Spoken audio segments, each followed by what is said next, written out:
Banyak kali perempuan yang protes ketika fakta berbicara bahwa yang paling lelah dan capek itu adalah laki-laki. Mereka bilang begini, kami kan juga capek.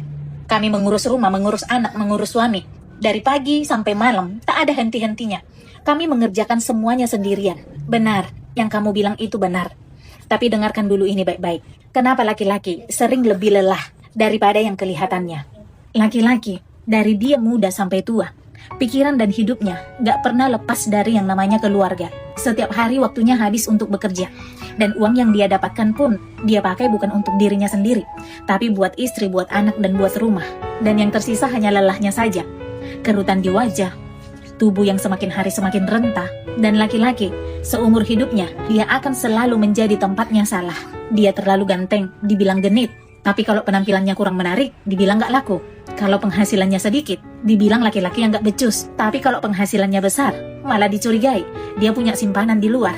Makanya banyak laki-laki jadinya yang bingung. Sebenarnya hidup ini harus dijalani seperti apa? Waktu dia muda, dia berjuang untuk istri dan anak-anaknya.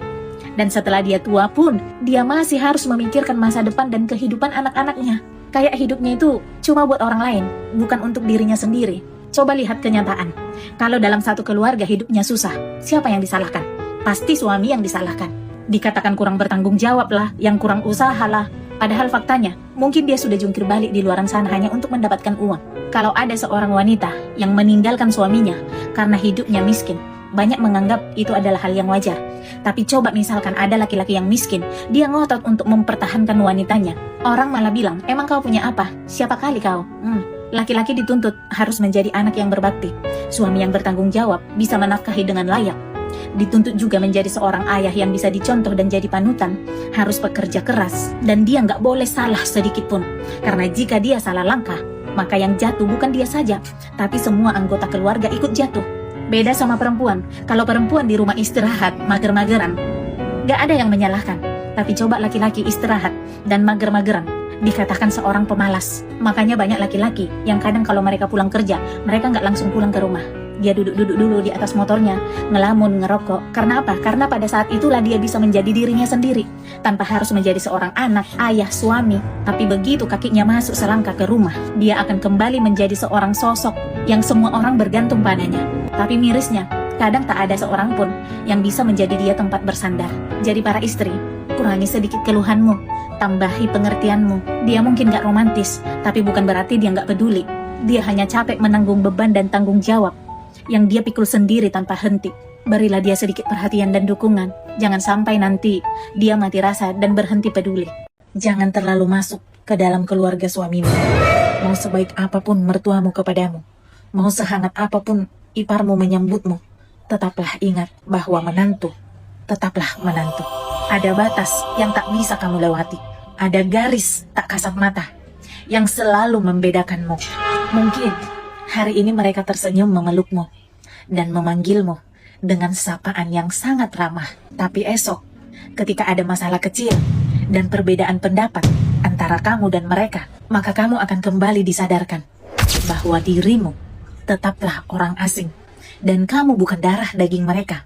Dan setiap kekuranganmu akan lebih mudah untuk mereka bicarakan, untuk mereka ingat, daripada kebaikan yang selama ini mungkin sudah bertahun-tahun kamu lakukan. Keluarga suami memang bisa jadi tempatmu bernaung, bisa jadi menjadi rumah kedua yang nyaman buatmu. Tapi kamu jangan pernah lupa bahwa tidak akan ada satu orang pun yang benar-benar bisa menerima kekuranganmu dan memaklumi setiap kesalahanmu selain daripada orang tuamu sendiri. Tidak ada yang bisa sabar menerima segala kelemahanmu, memaklumi segala kekuranganmu selain daripada saudara-saudaramu sendiri.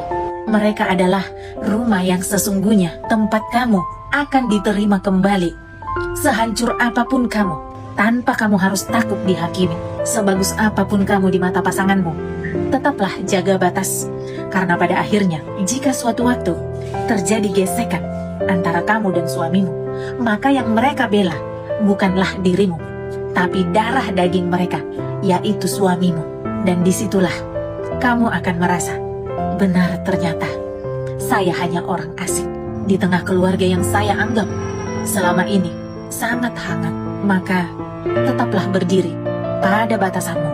Jangan pernah menyerahkan seluruh harapanmu, seluruh hatimu. Sayangi mereka, hormati mereka sewajarnya saja. Jadi ketika kamu suatu waktu mendapat perlakuan yang mungkin tidak menyenangkanmu, yang mungkin menyakiti hatimu, membuatmu kecewa, maka kamu tidak akan sakit dan terluka terlalu dalam. Mak, mana sih yang lebih penting, istri atau ibu?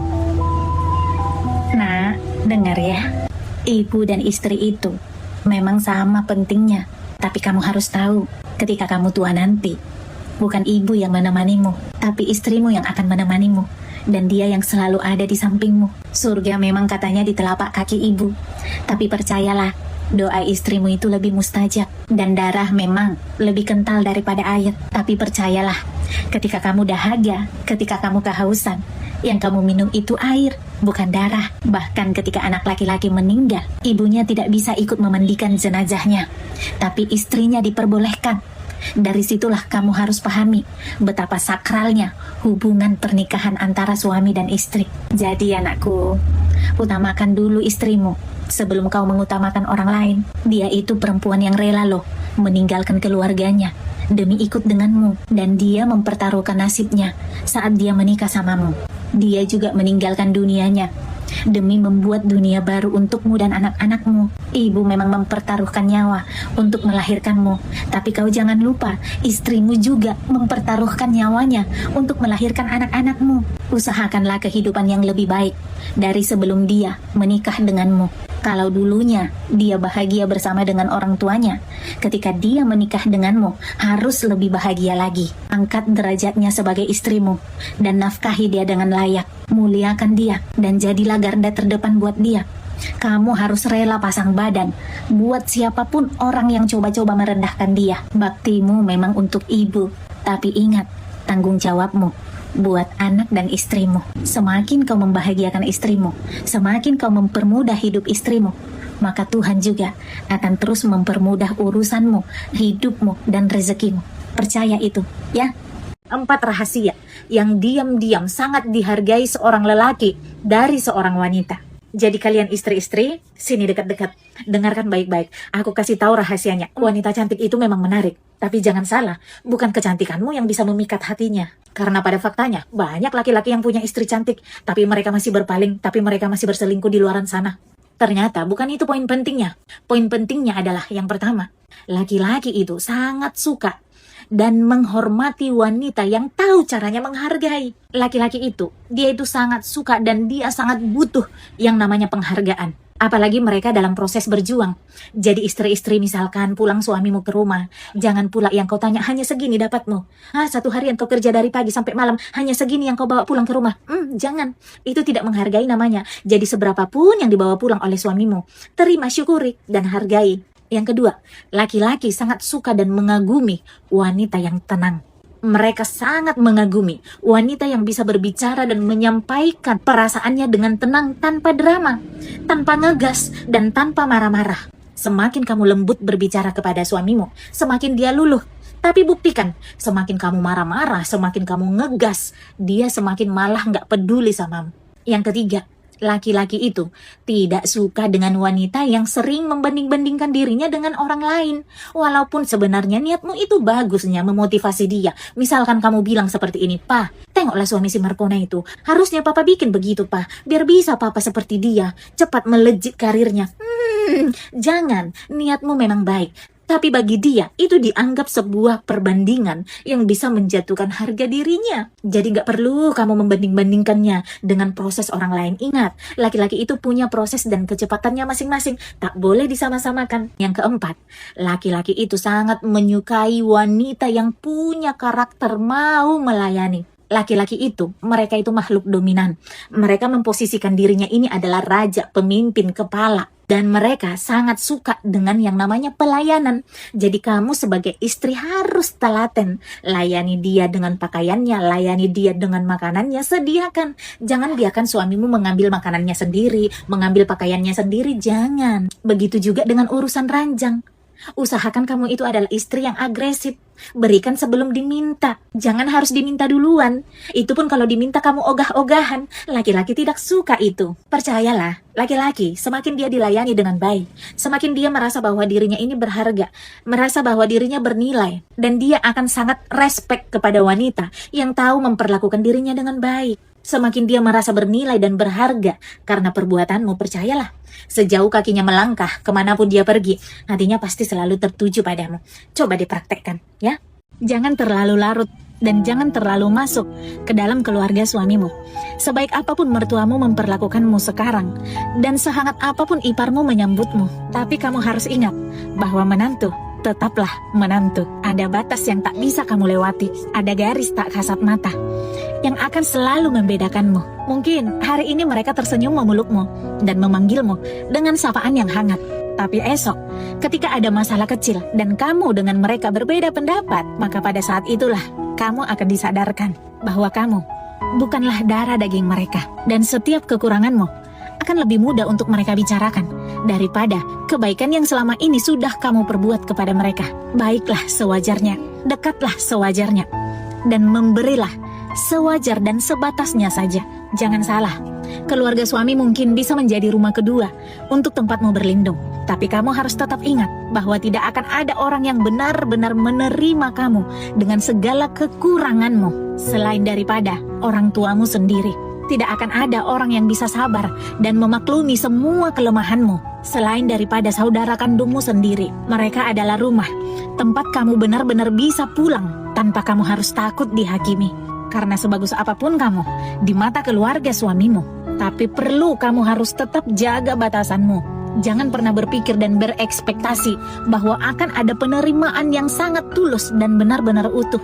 Karena pada akhirnya, jika kamu melakukan sedikit saja kesalahan, dan jika terjadi gesekan di kemudian hari, maka yang mereka bela bukanlah kamu, tapi darah daging mereka, yaitu suamimu. Dan pada saat itulah, kamu akan benar-benar menyadari bahwa kamu adalah hanya orang asing yang selama ini masuk ke dalam keluarga yang kamu anggap keluargamu sendiri. Tetaplah berdiri pada batasanmu. Jangan pernah menyerahkan hatimu sepenuhnya. Sayangi mereka, hormati mereka sewajarnya saja, supaya jika suatu waktu kamu mendapatkan perlakuan yang tidak seperti kamu harapkan dan yang mengecewakan dirimu, maka kamu tidak akan terluka terlalu dalam. Jangan terlalu membantu suamimu secara berlebihan. Sekalipun kamu itu adalah istri yang bekerja, istri yang punya penghasilan, karena sangat tidak disarankan seorang istri terlalu membantu suaminya di dalam menanggung tanggung jawabnya dalam mencukupi kebutuhan keluarganya. Apalagi konteksnya kalian masih bersama. Kenapa sangat tidak disarankan? Ini alasannya. Istri-istri, kalian merapat sini. Dengarkan opung sebentar bicara. Alasan yang pertama, itu dapat mengikis harga dirimu sebagai seorang istri. Semakin kau terlalu membantu suamimu dari segi materi, tenaga, dan waktu, semakin dia menganggapmu bukan sebagai pasangan, tapi sebagai penyelamat. Yang kedua, suami yang tulus itu tidak akan membiarkan istrinya repot. Jadi kalau ada di sini suami-suami kalian yang dikit-dikit kalian yang diandalkan, yang dikit-dikit bergantung sama istrinya, dan istrinya selalu menjadi garda terdepan, kalau suamimu membiarkan dirimu seperti itu tanda bahaya. Karena sejatinya laki-laki itu dia membahagiakan, bukan memanfaatkan, sekalipun kau itu adalah istrinya. Yang ketiga, ingat, kamu itu adalah istrinya, pasangannya, bukan ibunya atau penyelamatnya. Tugasmu sebagai seorang istri itu sudah ada dan sudah tertakar. Kamu hanya perlu mendukung suamimu. Sesekali boleh kamu bantu suamimu apabila dalam keadaan arjen. Tapi ingat, sewajar dan sebatasnya saja sebagai seorang istri. Kalau kamu nantinya terus-terusan membantu suamimu, misalkan keluarga kalian lagi butuh sesuatu atau kekurangan sesuatu, dan kamu yang pontang-panting sana-sini untuk menyediakannya, maka perhatikan, sampai seumur-umur pernikahanmu nanti, suamimu tidak akan pernah dewasa secara tanggung jawab. Alasan yang keempat, itu bisa membuatmu dan suamimu tertukar posisi energinya. Kamu harus tahu bahwa dalam rumah tangga itu, suami adalah provider, penyedia dan pemberi. Jadi jika kamu seorang istri yang selalu berusaha bertanggung jawab untuk menanggulangi segala kebutuhan dan kekurangan, ujung-ujungnya apa? Energimu dan suamimu akan tertukar. Energi tanggung jawab dan provider yang harusnya ada di pundak suamimu bertukar menjadi ada di pundak seorang istri. Dan bahayanya lagi, itu bisa membuat pasanganmu berada di posisi dan zona nyaman yang berakibat fatal pada hilangnya rasa tanggung jawab. Karena dia sudah berada di posisi dan zona nyaman. Jadi semisal uang nafkah yang dia berikan kurang, itu tidak akan membuat dia merasa terbebani lagi. Karena apa? Karena dia berpikir, ya kalau kurang pun gak masalah. Toh juga ada istriku kok yang bisa menutupi, yang bisa menanggulangi. Karena laki-laki yang sehat, ya, dewasa secara tanggung jawab, ketika uang nafkah yang dia berikan itu kurang, sekalipun istrinya punya penghasilan, ia itu tidak akan terpikir untuk bergantung kepada penghasilan istrinya, tapi dia akan memutar otaknya, apalagi ya, usaha apalagi ya yang bisa saya lakukan untuk membantu mencukupi kekurangan kebutuhan nafkah yang saya berikan kepada keluarga saya. Begitu. Dan ketika kau sebagai seorang istri terlalu sering mengambil alih tanggung jawab itu, maka lama-lama dia anggap itu adalah hal biasa. Biasa kok suami istri, kalau nggak ada dari suami ya dari istri dulu. Itu dianggapnya seperti hal biasa dan bukan sebagai tanda cintamu lagi, bukan sebagai tanda pengorbananmu lagi. Lama-lama ini yang akan membuat pasanganmu hilang arah. Makanya kita nggak heran ya di luaran sana banyak suami-suami akhirnya lalai dalam tanggung jawab. Karena apa? Karena mereka tahu istrinya sering ambil andil tanggung jawabnya di dalam mencukupi kebutuhan nafkah dan tanggung jawab dalam keluarga. Jadi istri-istri, hati-hati. Sini dulu kau nak. Apa itu, Mak? Teringatnya, kau kasihnya semua uang gajimu sama istrimu. Kalau semua sih enggak, Mak. Tapi uang bulanan tetap ku kasih. Sisa uang gajiku ku simpan di rekening. Gini loh nak, mama mau bilang samamu. Kalau ada rezekimu lebih, belikanlah istrimu itu emas. Daripada di rekeningmu kau simpan-simpan uangmu itu. Lebih baiklah kalau mama rasa kau membelikan istrimu emas. Kalau kau membelikan istrimu emas, itu bukan hanya sekedar tanda cintamu sama dia, tapi itu juga sebagai simbol rezekimu loh. Kalau kau membelikan istrimu emas, apapun ceritanya, dia pasti akan bahagia kan? Dan kamu perlu tahu, semakin bahagia istrimu karena perlakuanmu, maka semakin lancar usahamu, semakin luas rezekimu. Jangan pernah kau berpikir, enak kali istriku itu, aku yang capek-capek kerja, dia pula yang senang-senang kubelikan emas. Jangan, ya. Kamu harus percaya satu hal ini nak, bahwa istrimu itu, dia itu adalah saluran dari sumber rezekimu. Makanya si bijak berkata, sebaik-baiknya investasi adalah investasi seorang laki-laki kepada istrinya. Gak akan ada ceritanya rugi kau membelikan istrimu emas. Gak bakalan hilang itu, gak bakalan berkurang itu, malah bertambah. Beda dengan uang yang di rekeningmu itu nak. Semakin kau simpan-simpan, semakin kau irit-iritkan, semakin ada aja nanti jalannya supaya uang itu keluar dari rekeningmu itu. Ada aja pengeluaran. Dan kalau kau pun susah esok hari, kau perlu dan butuh biaya mendadak, bukan mama yang membantu kau, bukan kakakmu, bukan adikmu, tapi emas istrimu itulah yang akan pertama sekali menolong kau. Jadi jangan kau anggap membelikan istri emas adalah pemborosan, adalah perbuatan yang sia-sia. Jangan, tapi dengan tidak kamu sadari, saat kau membelikan dia emas, kau sedang menghiasi seindah-indahnya jalan rezekimu.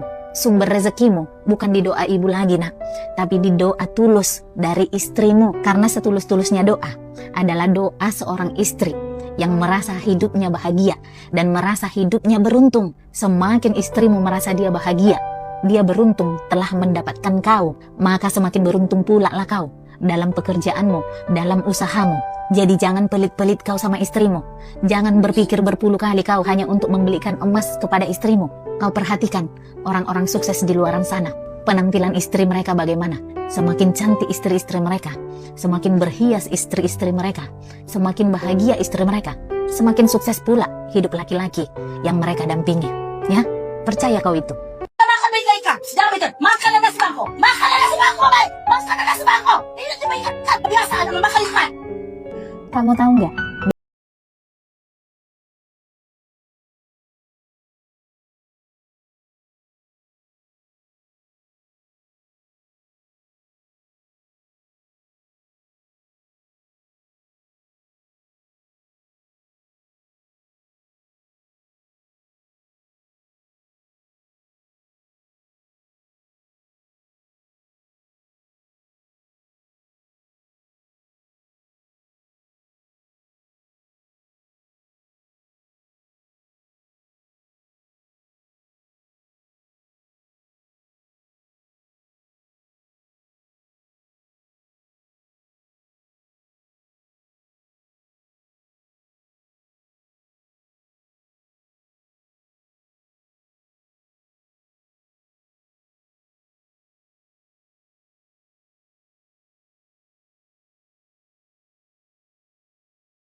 Jika dia berhasil mengajarimu bicara, jadi jangan sampai ibumu meneteskan air mata karena ucapan dan perkataanmu. Jadi selagi masih ada, hormati dan sayangilah wanita satu-satunya yang akan selalu mencintaimu sampai akhir masa. Selamat Hari Ibu buat semua ibu yang ada di dunia. Kalau kamu terus yang menyelamatkan suamimu, maka jangan heran. Kamu akan capek seumur hidupmu. Kalimat ini terdengar keras, tapi diam-diam banyak istri yang mengalaminya. Banyak perempuan, mereka bangga karena mereka merasa kuat, bekerja, berpenghasilan, sigap dalam semua sisi. Awalnya niatnya ingin membantu, tapi lama-lama akhirnya malah memikul semua beban. Dan di titik itu, istri sering lupa akan satu hal penting. Posisikan dirimu sebagai istri, bukan sebagai penyelamat. Suami yang tulus, sebenarnya dia tidak ingin melihat istrinya kerepotan sendirian. Dia mungkin belum mapan, belum rapi secara ekonomi. Tapi kalau dia tulus, kalau dia bertanggung jawab, hatinya akan tergerak untuk bertanggung jawab dalam situasi dan kondisi apapun. Masalah mungkin bisa muncul ketika istri merasa dirinya bisa, merasa dirinya sanggup. Semua ditangani, semua dibereskan, semua diselamatkannya. Maka dari itu, pelan-pelan suaminya tidak akan pernah belajar untuk dewasa. Bukan karena suaminya buruk, bukan. Tapi karena istri sudah mengambil beban dan tanggung jawab itu, sehingga si suami tidak diberi ruang untuk berjuang. Akhirnya yang terjadi apa? Yang terjadi adalah istri semakin sibuk, istri semakin lelah, dan istri semakin pontang-panting. Sedangkan si suami akhirnya jadi terbiasa karena ada selalu yang menopang di belakang. Perempuan sering lupa bahwa dia diciptakan bukan untuk menanggung segalanya. Perempuan itu diciptakan untuk menerima dengan tenang, dan laki-laki diciptakan untuk memberi dengan tanggung jawab. Dan saat kodrat ini tertukar, rumah tangga bisa kehilangan keseimbangannya. Istri merasa menjadi tidak dihargai. Dia merasa yang tadinya dia sebagai tulang rusuk berubah menjadi tulang punggung. Dan si suami pun kehilangan dorongan untuk bertumbuh. Membantu suami itu baik, menolong suami itu mulia. Tapi membantu tanpa batas akan menjadikanmu lelah tanpa akhir. Ingat ya, istri yang bijak bukan istri yang paling bisa segalanya, bukan istri yang paling kuat, melainkan istri yang tahu kapan dia harus membantu, kapan dia harus berhenti, agar suaminya belajar untuk berdiri. Karena rumah tangga yang sehat bukanlah yang dibangun oleh istri yang menyelamatkan, tapi oleh suami yang bertanggung jawab dan istri yang tahu posisi dan tempatnya dengan tenang.